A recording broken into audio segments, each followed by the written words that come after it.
Hey, what's up, everybody? It's Tom. Well, I asked ChatGPT, is whole life insurance a good investment? And the answer is, it's all right. I mean, what other insurance agent's going to do this for you? Give you an honest assessment of whole life.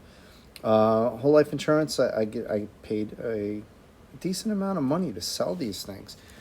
And Chat GPT is not doing me any favors. Anyway, let's move on. Whole life insurance can be a good investment in some situations, but it is generally not the best option for most people. It combines life insurance coverage with a cash value component, which grows over time. But this growth is often slow and comes with high fees. Here are some key factors to consider. Well, I agree with some of that. Yes, it does grow slow, and I tell people that.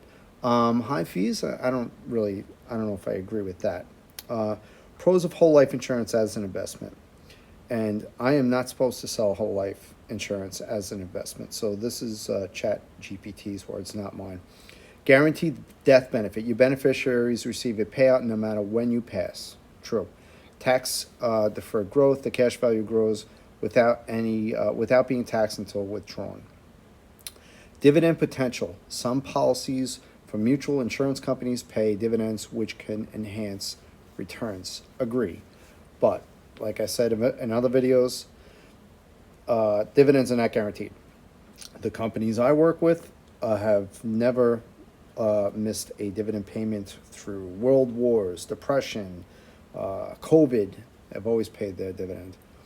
But that's not guaranteed in the future. Forced savings. The cash value builds over time, ensuring long-term savings. Creditor protection. In some states, the cash value is protected from lawsuits and creditors. Cons of whole life insurance as an investment. Once again, their words, not mine. High fees and commissions. Whole life insurance has high premiums, and a significant portion of early payments go to commissions and fees. Yes, does have high premiums. Well, I mean, that's because as long as you're paying them, someone's definitely going to end up with the money, whether it be you or your beneficiaries. As far as the commissions and fees, yes, the first year and a half to 2 years, you're not really going to have any cash value growth because those first 2 years I'm paid my commission, and the life insurance company obviously has to make some money and keep the lights on at their offices. So yes, the first year and a half to 2 years, you will get no cash value or very little cash value accumulation. Low rate of return. The cash value often grows at a lower rate than traditional investments like stocks or index funds. And this is really not an investment, but that is true. Typically, I mean, stock market go down, and if stock market goes down, index funds go down, right? Because the index funds are typically made up of company stocks. Okay, lack of flexibility. If you need cash, borrowing from your policy reduces the death benefit and can be costly. Yeah, well, it does reduce the death benefit. As for being costly, I don't really understand that.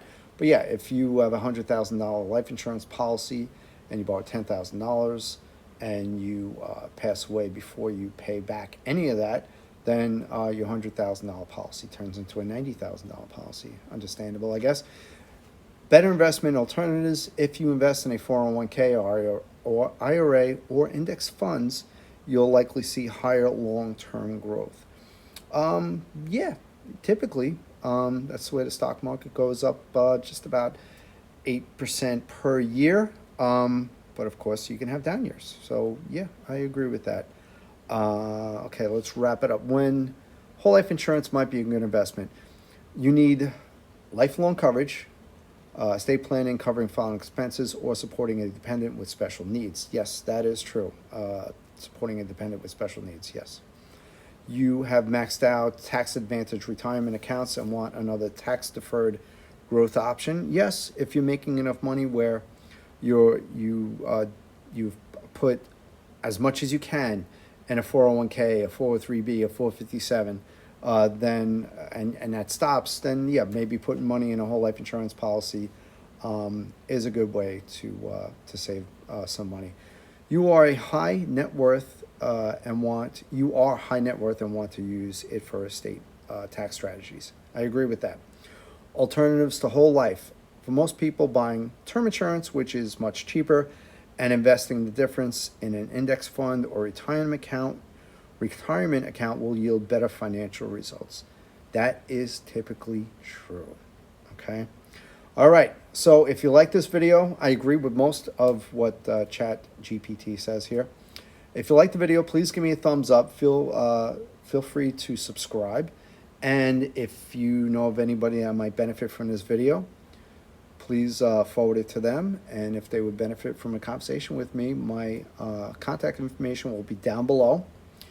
If I convinced you to get life insurance of any kind, and you have a trusted life insurance agent or financial advisor, call them now and put that stuff in place. It's never too early to get life insurance. If you don't, you do now.